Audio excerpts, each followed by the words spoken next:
We often classify cookbooks by genre, but what about books that defy categorization and won't fit neatly into any single box?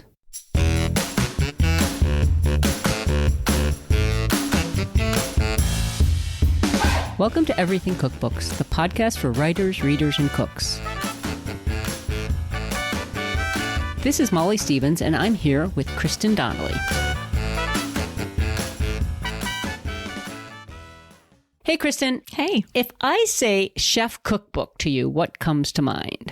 I guess fussy recipes, fussy plating, long recipes, hard to find ingredients, recipes that take days.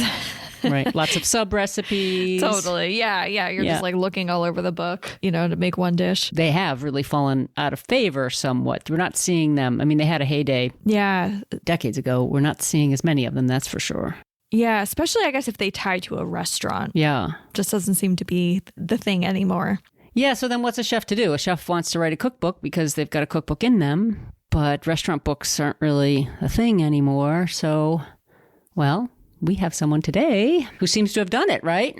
Yeah, I'm excited about this conversation we're about to have. Yes. Vishwesh Bhatt is the executive chef of Snack Bar Restaurant at Oxford, Mississippi, a James Beard Award winner for Best Chef in the South. Vishwesh was born in Gujarat, India, and he moved to the United States with his family when he was 18. He went to college in Kentucky, moved to Mississippi for graduate school in the early 90s.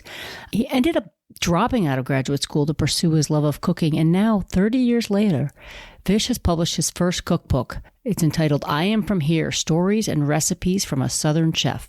And today, we're going to ask him about all that and lots more. Well, Vishwesh Bhatt, welcome to Everything Cookbooks. Oh, thank you so much for having me. I'm excited. Congratulations on this new book. We're really excited. Kristin and I have been reading through it, and I've cooked a few things, and I'm flagging so many recipes. We just can't get over all that you've accomplished in this book. Oh. Yeah, I want to make everything. It just looks so delicious. I think you... And there's so much to learn, too. That's what we want to sort of get into. But let's sort of go back to the beginning. So when and where did this book come from? I always felt like people should tell their stories. I think that's an important aspect of one's life. And as chefs, we tend to be a little narcissistic, so we are even more. We want our story to be heard even more. But then we were in a climate where I felt that hearing immigrant voices was very important. And so, I was able to churn that out. I mean, this book is more a personal story than it has recipes. But it's certainly about my experiences as, coming here and traveling in Europe and becoming who I am. It's a lot of recipes, 130, I think. So yeah, I think John Currents describes it as a roadmap to your heart in the introduction. When did you start working on the book? I had the introduction, which is sort of the very, very beginning of the book. I had an idea that I wanted to do something or write something, and but didn't really know how to go about it. So I started with the introduction of just like, okay, and I had a couple of friends, John T. Edge being one of them, and David Black, who's now my agent. It's like, okay, well, why don't we just, you certainly have a story that would be interesting, but why don't you tell us, or why don't you think about what that story is, what you want that story to be? And so it started with the introduction that I wrote. And it was very rough. I was accepted to join the Southern Foodways Alliance writing workshop, where Osai kind of looked at that and helped me polish it up. Then I sent to David Black, who was like, okay, this is great. This is a great start, but what about the rest of it? And then, right. Nothing really came off it for 8 months or so until David was in town. And he's like, okay, it's time. I need more stuff. And I think this is great. It's a good start, but can't just sit around. So I need to get to work. And that coincided with the world turning upside down with COVID. So I found myself with some unwanted free time, if you will. Mm-hmm. Right.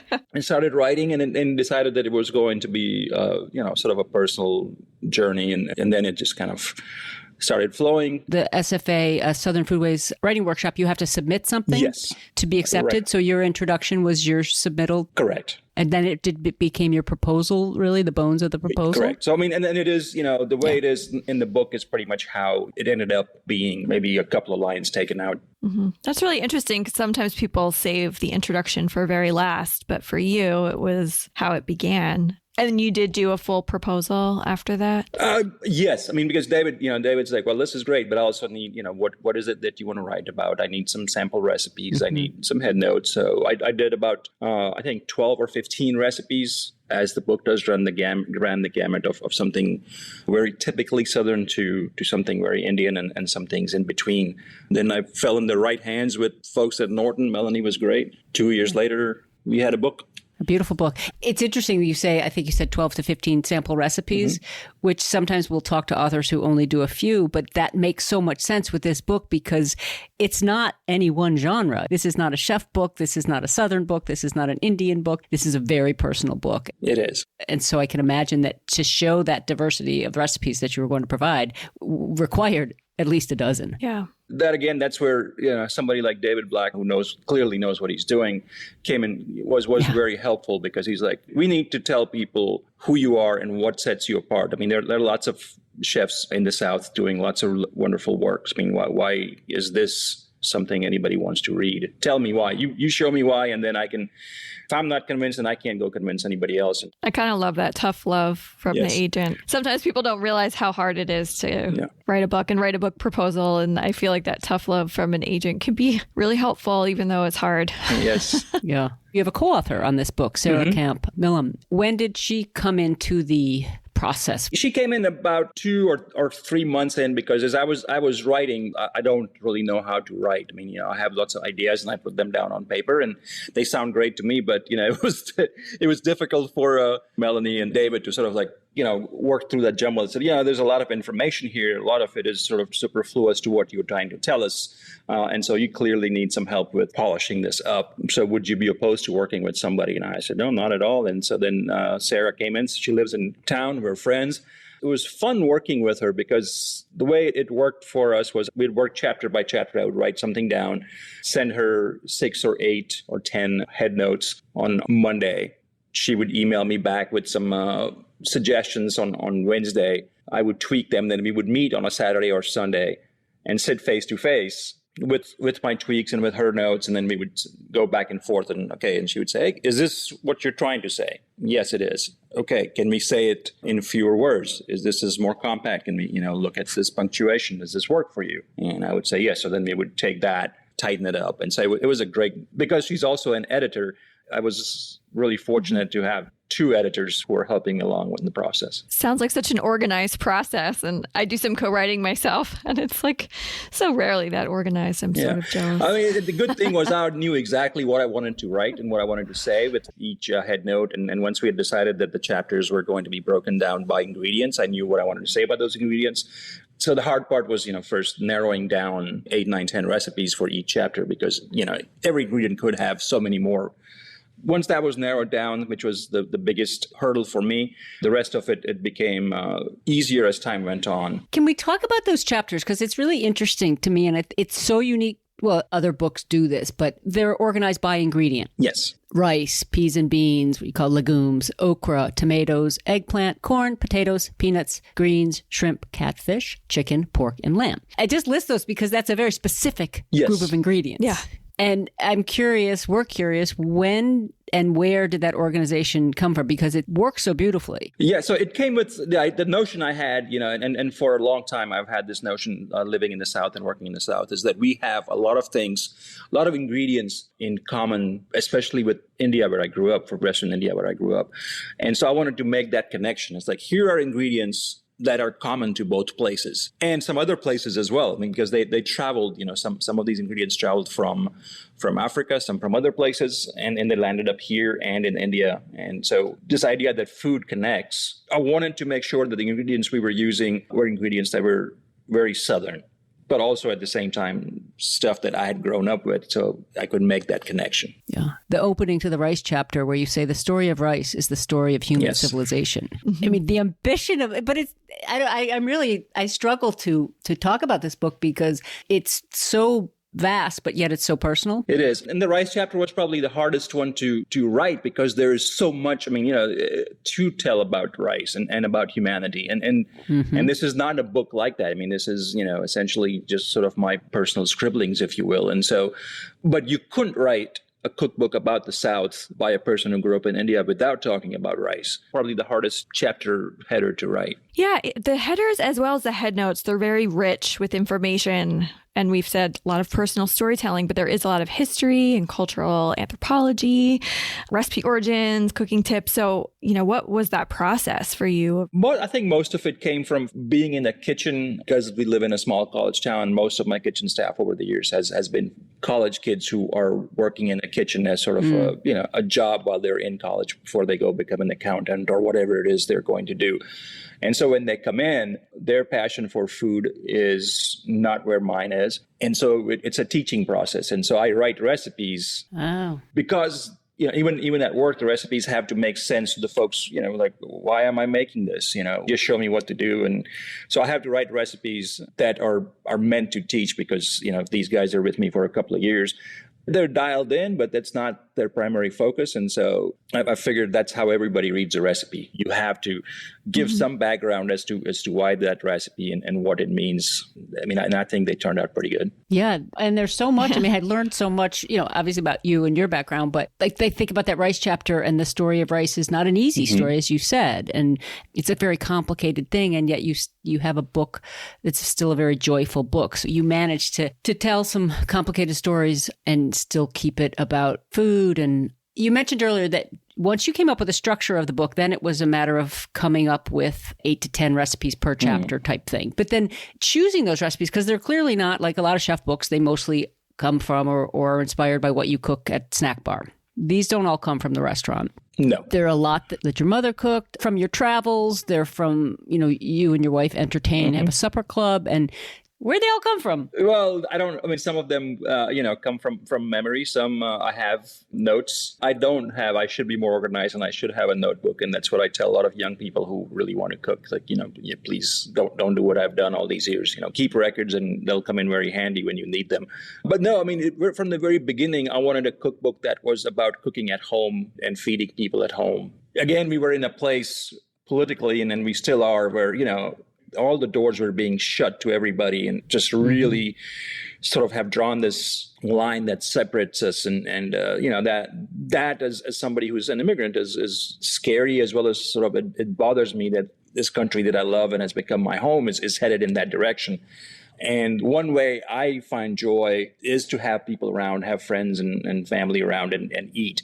Those are always my best memories and most fun times. And so I wanted a cookbook that was about, eating and sharing food. And so all the recipes are essentially meant to be cooked in home. And every recipe in the book, every single one of them was tested in home kitchens, not one of them in the restaurant, because it didn't make sense to test them in a restaurant. Mm-hmm. Yeah, what was that testing process for you? I send off recipes to friends, essentially, and some family that have various skill sets. So you have somebody like Stacey Bayless, who lives in Chicago, who is a very accomplished home cook recipe tester. So I send some to her.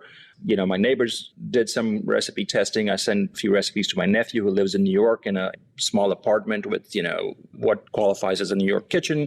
And so several different people like that got recipes, and then they would test them and then give me feedback. And some feedbacks were pages long, and some feedbacks from my nephew, for example, were things like, well, that tastes all right, So,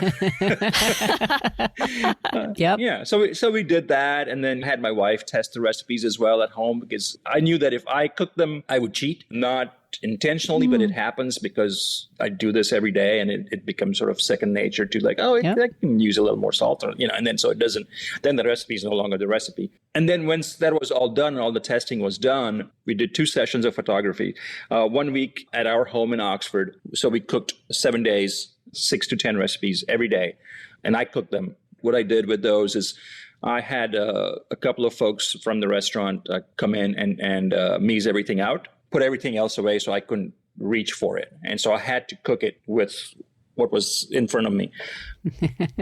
You couldn't cheat. Right. Yeah. It's so self-aware. Because it had to be done. And I got very lucky with, or very fortunate with the team I had. Angie Mosier, who is also, a phenomenal photographer, is a great cook as well, and food stylist. And she's done this before. So she was like, nope, can't do that.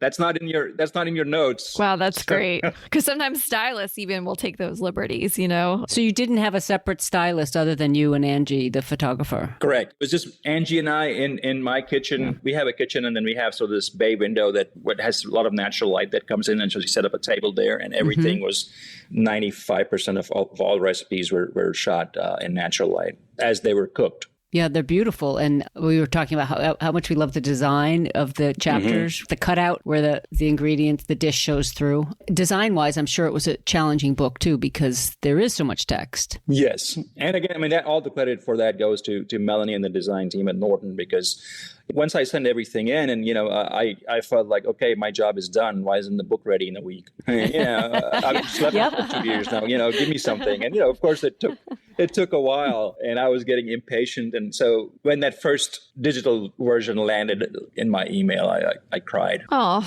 I mean, it was, I couldn't believe, I just had no idea that it could look like that. So, yeah. I'm imagining that not just what it looked like, but that somehow what it looks like expresses what you're trying, that it matches your vision of this book. Yeah. And I had no idea. I mean, I had seen, of course, seen the pictures and, kind of seen things laid out, seen the galley in black and white, and that didn't really do it justice. And by this time, I had read recipes over and over and over and over again and talked about them back and forth with the editors and all that forever and ever. So until the first color copy kind of popped up, I didn't understand what had happened. It's sort of magical.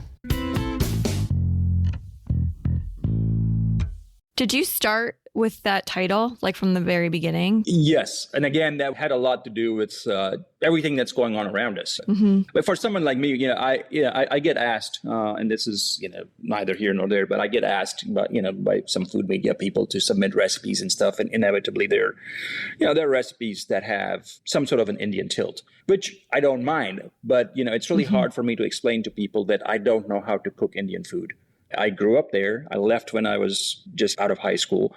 I learned how to cook in the American South. I became a chef in the American South, writing recipes and all that stuff in kitchens, like City Grocery. And so I can certainly give you, but the only thing that was different about me is I had grown up eating with spices, and so I could use them. I knew what to do with them. I could season things with different spices than what are thought of as typically Southern. That's my extent of knowledge of Indian food, other than, the 5 or 6 recipes that I had learned from my mom that I can sort of churn out without even, thinking about it. There's always this question, like, where are you from? And then you say, I'm from Oxford, Mississippi. And the follow-up question is always, no, where are you really from? And then I say, I'm from Oxford, Mississippi. Right.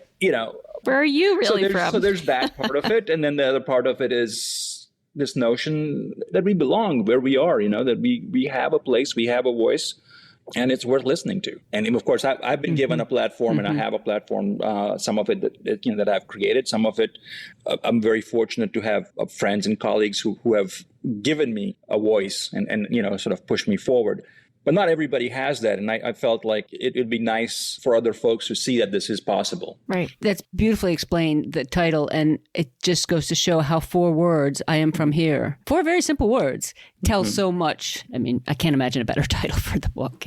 Thank you. It really tells such a story. Thinking back to the editing process, because I think we said 130 recipes, and you mentioned you're not organized, and I have to disagree with you, because to work the way you did, and I mean, you didn't turn this book out overnight, but it was a pretty tight timeline to get that many recipes developed, written, edited. And I'm wondering about the editing process, because you were working with Sarah, who is an editor. I'm guessing that your manuscript was pre-edited? Yes. That by the time it got to Melanie? Yeah, I mean, that's why it was very useful. I mean, Sarah Camp, she's freaking amazing. And she has a full-time job and 2 babies. So, I think of that as 2 full-time jobs. And then on top of that, she was available and with me for, through this process. And I couldn't have done it without her. So a lot of credit goes to her for getting this done in a time. Also, because she's an editor, she knows about deadlines and what are real deadlines and what are not real deadlines and what stuff is important to get done.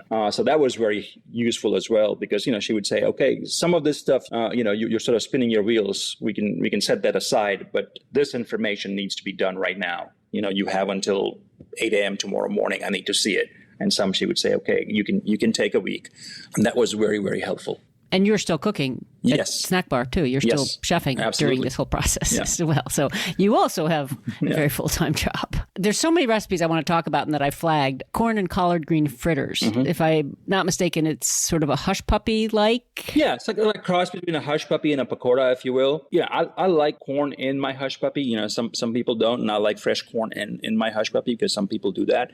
And I also like to, when I get a bowl of collard greens or mustard greens or whatever, and if you have cornbread on the side or bread, I like to sort of crumble it up and put it in there. So I was like, why don't we combine the two and see what happens? And again, it's one of those things that was in my head that worked. Not everything that was in my head worked, but that did. Yeah. The preface that John Currens wrote, he talks about how thoughtfully and carefully you taste your food. Like he sort of witnessed this when I think you were a regular. There's that whole story about your unpaid bar tab, your origin story. But I'm sensing this. You said you didn't know how to cook Indian food. You just grew up eating it. But you seem to have a memory for flavor that I don't think everyone has. You have an ability to identify and texture too. That's a lot of has to do with how I grew up and how good a cook my mother was and how much my father enjoys eating. He'll be 91 this next month, and he still does. And growing up eating Gujarati food, a lot of Gujarati food is about different flavors and textures and colors. And, so that is what I had grown up with. And so if you put something in front of me that's, say tomato soup, I really enjoy tomato soup, but I enjoy it even more if I had something, like a little crouton with it or something like that. That just, and so this notion that textures are important, they make things more fun, or, a little pop of spice, because again, that's what I grew up with. So, cracked peppercorn versus finely ground peppercorn, because every once in a while you get a little bite that kind of wakes you up. Those are things that I personally enjoy, and therefore I guess subjugate people to that. Well, the potato chips on your Sunday everything dal, I just was like, that's brilliant. I'm going to crumple some potato chips on my... That was a pure, invention of necessity, right? Because when my parents were living and working in Chicago in the 50s, you could get, some kind of lentil. You could get split green peas or something, and they could make dal. But there was no papad or any of that. And so how do you add that texture? And so the potato chip became the sort of the go-to, and then it remained.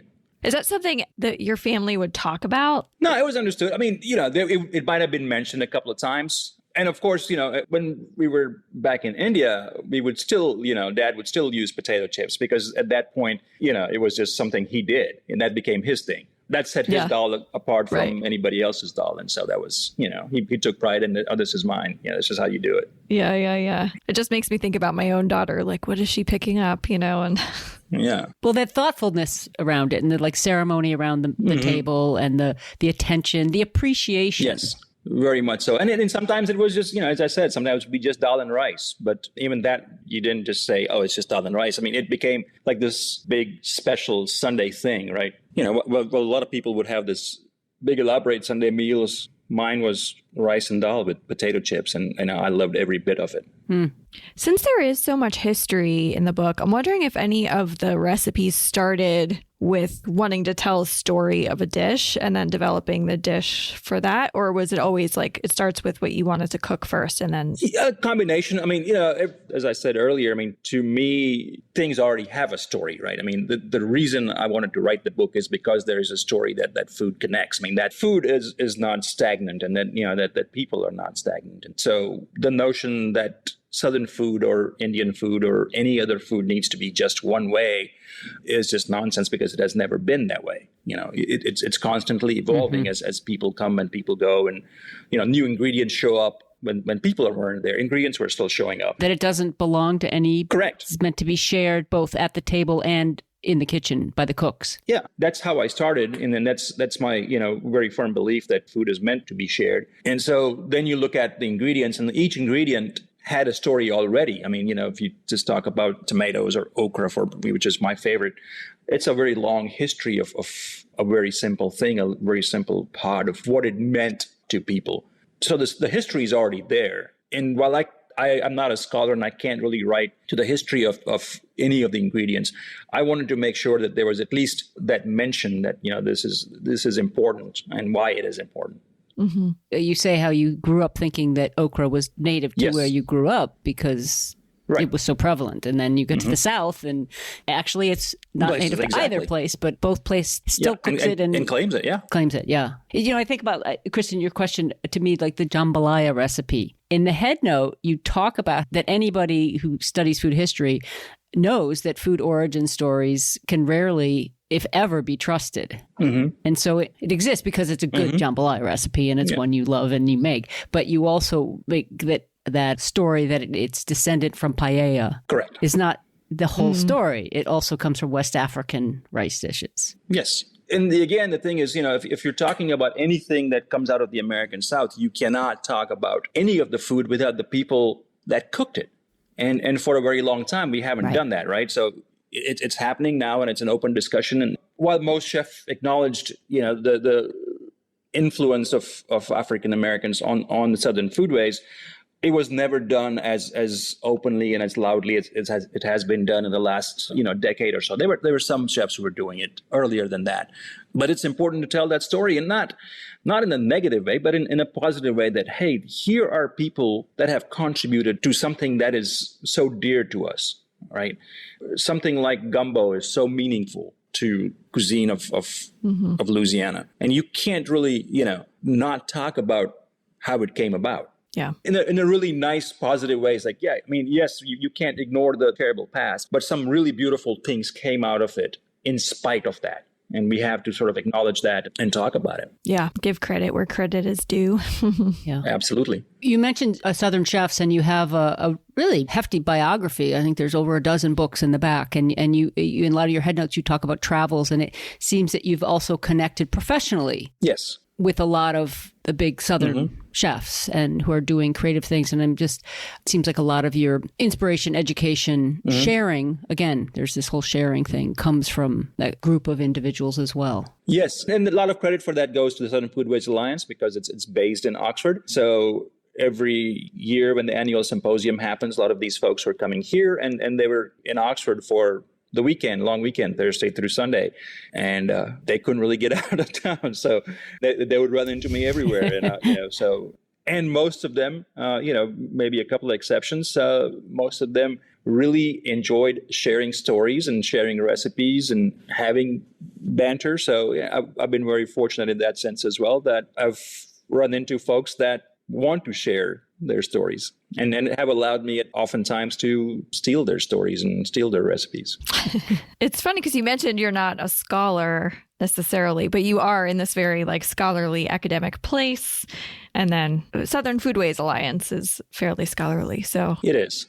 That shows in the book. Yeah, absolutely. And I mean, again, I grew up in a house, my father has a PhD in physics and my mother read voraciously. And from the very beginning, that was encouraged. If you didn't ask why or how, there was something wrong with you in my household. You couldn't just accept something. So that is how I grew up. Yeah. You're here to be curious, and you're here to ask why and how. And it works in a cookbook, that's for sure. I mean, we benefit. Yeah, I was going to say, does that ever make it challenging to decide when something's done? Not in my particular case, because again, as I said at the onset, I'm fairly narcissistic. So when I think it's done, it's done. It's unless somebody else that I really respect comes and tells me it's not. They usually know me well enough to know not to say that. I don't think that's narcissism. That's confidence, expertise, experience. Well, I mean, they kind of go hand in hand, don't they? I understand as a chef, it's a very valuable trait. It's part of why I left the kitchen, because I had too much self-doubt. I was like, I don't know, is this good enough? That kind of thing. And I was too input. Whereas I get a sense, if it works, it works. Yeah, I mean, I'll tell the secret.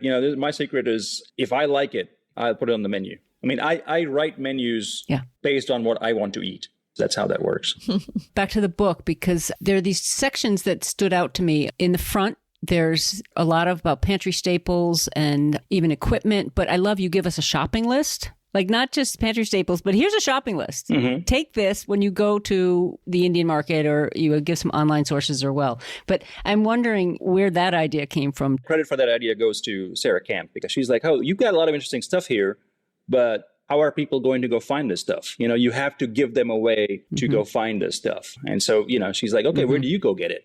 And so I said, this is what I do. I'm like, okay, well, then let's tell people that. I mean, I made the congee with coconut and ginger because I wanted to make something, and I had those things at home. There were certain things that I would have had to go. I don't have asafoetida at home right now, so I would have to go get some. So, but it's a nice balance in the book where there are things that you could just, if you had any sort of pantry, and the congee was absolutely delicious. Thank you. Yeah, well, you made it, so. Yes, and then those green beans too. I'm really fascinated by that method of the green beans where they're simmered.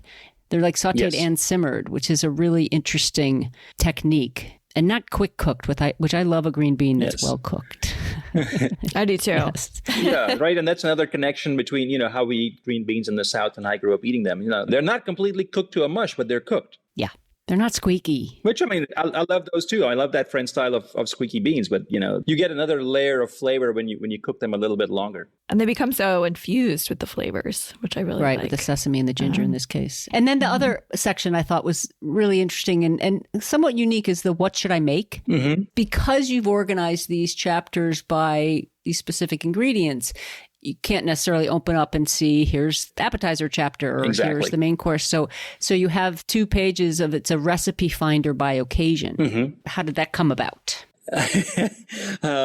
Again, that's credit to Sarah Camp and Melanie, because she's like, okay, I want you guys to give me a sample menu, and I was like, well, that kind of seems kind of a stretch, right? I mean, I don't want to force people, but here, how about we give them ideas? Like, these things work in the daytime and these things work in the afternoon. So that's how that came about. If somebody wanted to make a meal out of this book, which, is easily done, but it certainly needs some guidance. And that's where we thought that was the best way of doing it. Yeah. I like this way of doing it because sometimes menus can feel overwhelming. Yeah, or forced. Catfish Parmesan. It's so great. Thank you. I just know I don't want to say it's all over the place because that makes it sound like it doesn't have focus, but it does. It does. Yeah. No, but it is all over the place in some sense. I agree with you. This is not sort of a single subject book. While the focus is on how I cook and my idea of what Southern food is, it is. I mean, Southern food is all over the place if you just sort of pull the lens back a little bit. Yeah, it's true. It's a melting pot. Yeah. When you were doing the proposal or starting the book or dreaming of the book, did you think of a target audience? No. And I still don't know who they are. And I still don't know who the people are that have bought the book. And, yeah, they're I know, out there, though.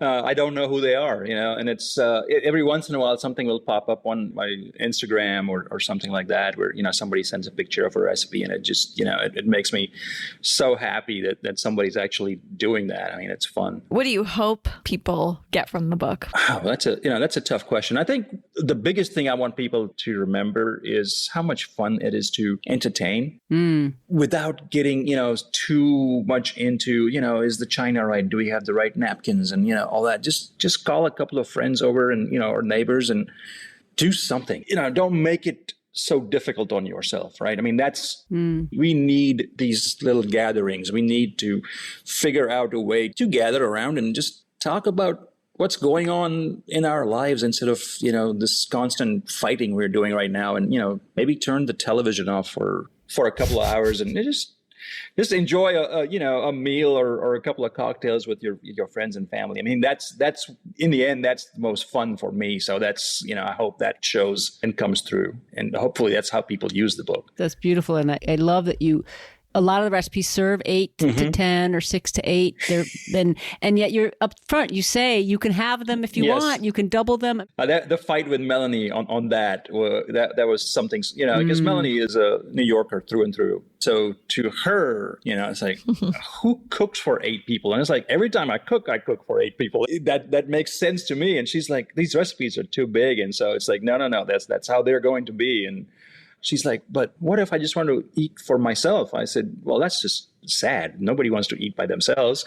So unfortunately, she didn't, she pushed back a little bit, but then, we said, like, okay. And also I explained to her that, and to the listeners that if you have a big recipe, cutting it in half is a lot easier than if you have a small recipe and scaling it up. Because for some reason, and I don't know what the scientific reason behind this is, but when you start scaling up, things kind of tend to get skewed and especially the salt and the heat and stuff, it doesn't double as well as it halves. Especially for home cooks. No, even for me at work, I mean, it requires a little bit of thought. Yeah. Cutting it in half is you just cut everything in half and it works just fine. Or you make the whole recipe and then you have amazing leftovers. Absolutely. Yeah. And thinking about what you said about when you see on social media where someone has cooked one of your dishes from the book and how exciting that is and how satisfying that is. And I'm also thinking as a chef, that's not an experience, because you're the one feeding people. You get the happiness to see someone like maybe you read a review or somebody was at your restaurant and said how great it was, but this is a next level. Absolutely. And so far, only 1 or 2 people have taken on the challenge of like, hey, make this your own, right? I mean, the recipe is a guideline. Yes. If you have everything, make it. If you want to make it exactly the way it's written, great. But use it as a guideline, make your own tweaks. And a couple of people have done that. And that's been kind of fun to watch as well. And it's like, oh, I didn't think of that. In the past, I don't know, I guess 5 or so years, there haven't been as many restaurant cookbooks. And there are still chefs like you and many others who want to write cookbooks. So I'm wondering, after going through this process, do you have any advice for a restaurant chef who wants to write a cookbook, but maybe the publishers aren't necessarily interested in their restaurant book? I think, and this is, I don't know, I don't really have any advice. What I feel is a lot of this might be sort of, people want to hear stories, right? I mean, they want something interesting. So if you tell us why the restaurant is interesting, or why these recipes in your restaurant matter, versus here are the recipes from restaurant XYZ because it's a great famous restaurant.